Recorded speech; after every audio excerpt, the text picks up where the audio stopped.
A, before going to church, fired his gun and left it empty. But during his absence, somebody else went out shooting with the gun and while keeping it back, left it loaded. A later the same day took up the gun again and in doing so touched the trigger. The gun went off and killed his wife who was in the room. What is the liability of A here? Hi all, today we'll be discussing the first general exception, which is mistake of fact provided under section 76 and 79 of the Indian Penal Code. Here we shall cover the essential ingredients of section 76 and 79 and the circumstances in which mistake of fact can be pleaded as a general defense.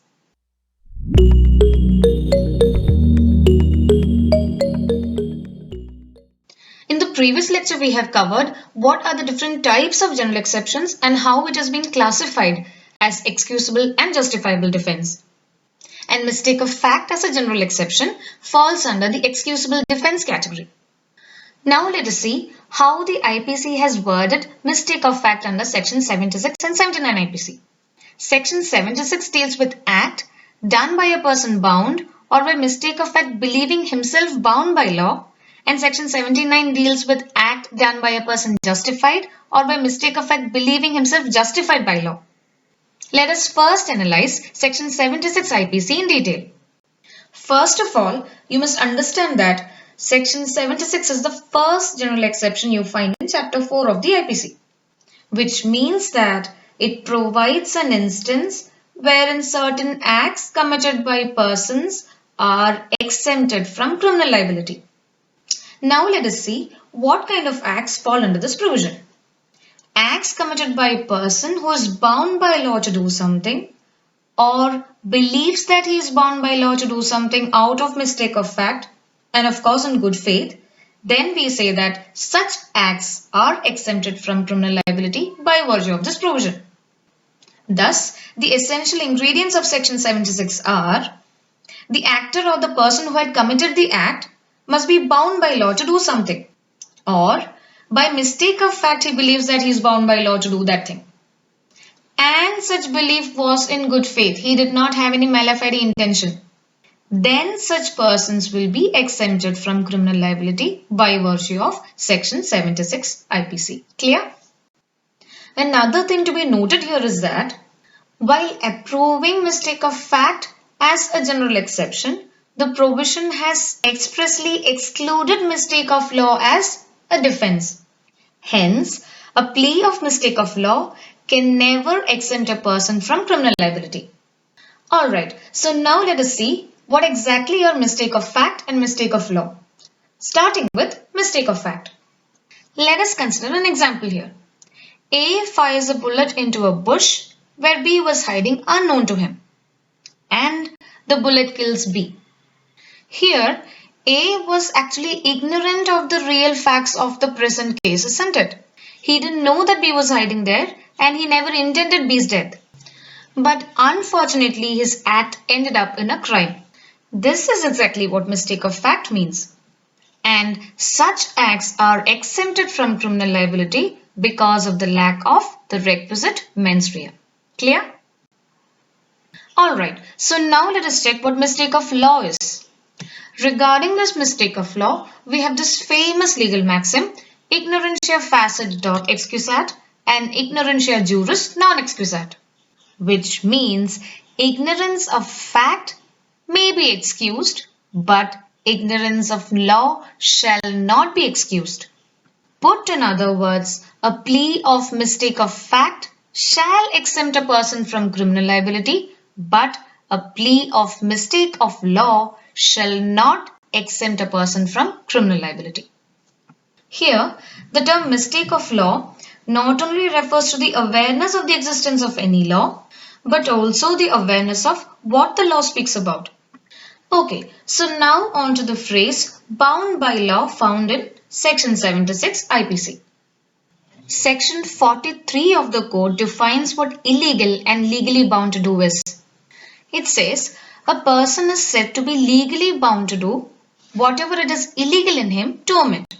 That is, a person is said to legally bound to do a thing if omitted becomes illegal. Clear? Say for example, a soldier who is firing on a mob by order of a superior officer. Here the soldier is legally bound to fire on the mob, isn't it? Because it is by the order of the superior officer. And if he omits to fire, then it would become illegal. So the soldier was legally bound to fire on the mob because it was under the orders of the superior officer. I hope it is clear now. But are every acts under the orders of a superior authority protected under the section? No. IPC does not recognize mere blind obedience of the orders of the superior authority.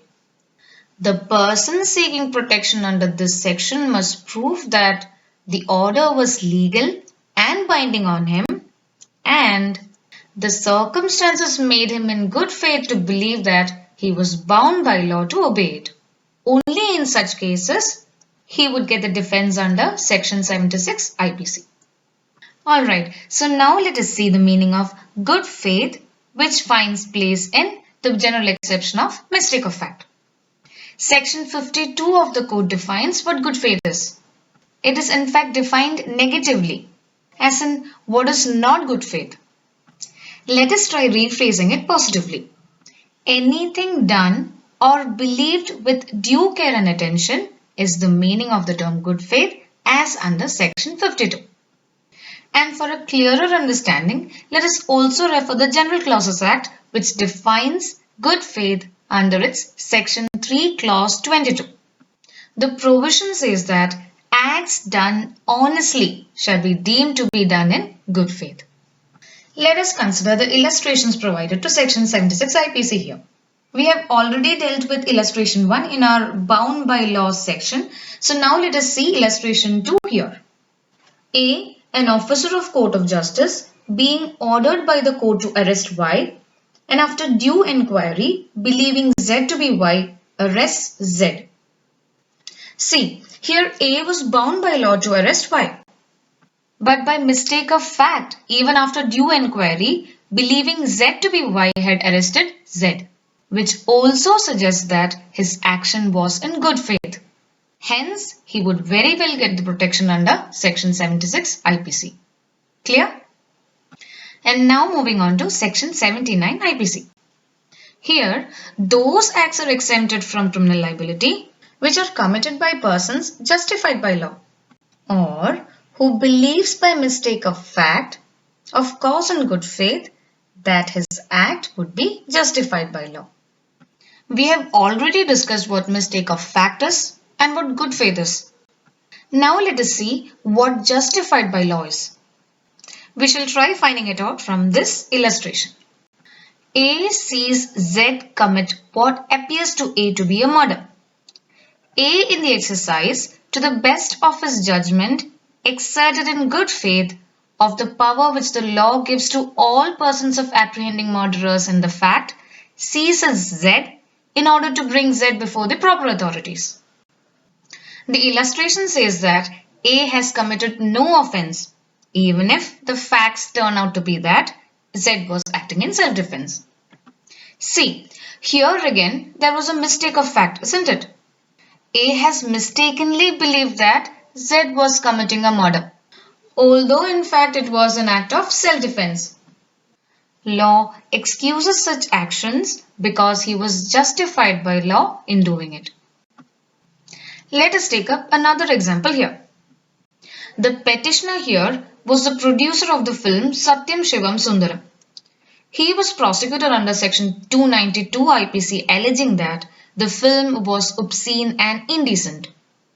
The petitioner challenged it, stating that the film was duly certified for public show by the Board of Censors under the Cinematograph Act 1952, that the certification by the board provides a justification in law in exhibiting the film, even if the film was assumed to be an obscene one. Yes, they were entitled to protection under Section 79 IPC. The petitioner could successfully convince the court that, as he obtained the certificate for public exhibition, he had acted on the bona fide belief that it was justified for public exhibition, and so got exonerated from criminal liability. And finally, on to the opening question. A, before going to church, fired his gun and left it empty. But during his absence, somebody else went out shooting with the gun and while keeping it back, left it loaded. A later the same day took up the gun again and in doing so touched the trigger. The gun went off and killed his wife, who was in the room. What is the liability of A? A will be exempted from criminal liability by virtue of mistake of fact, isn't it? He had reasonable grounds to believe that the weapon wasn't loaded and hence be exempted from criminal liability. And that's all we have for today. Stay tuned, stay safe, bye bye.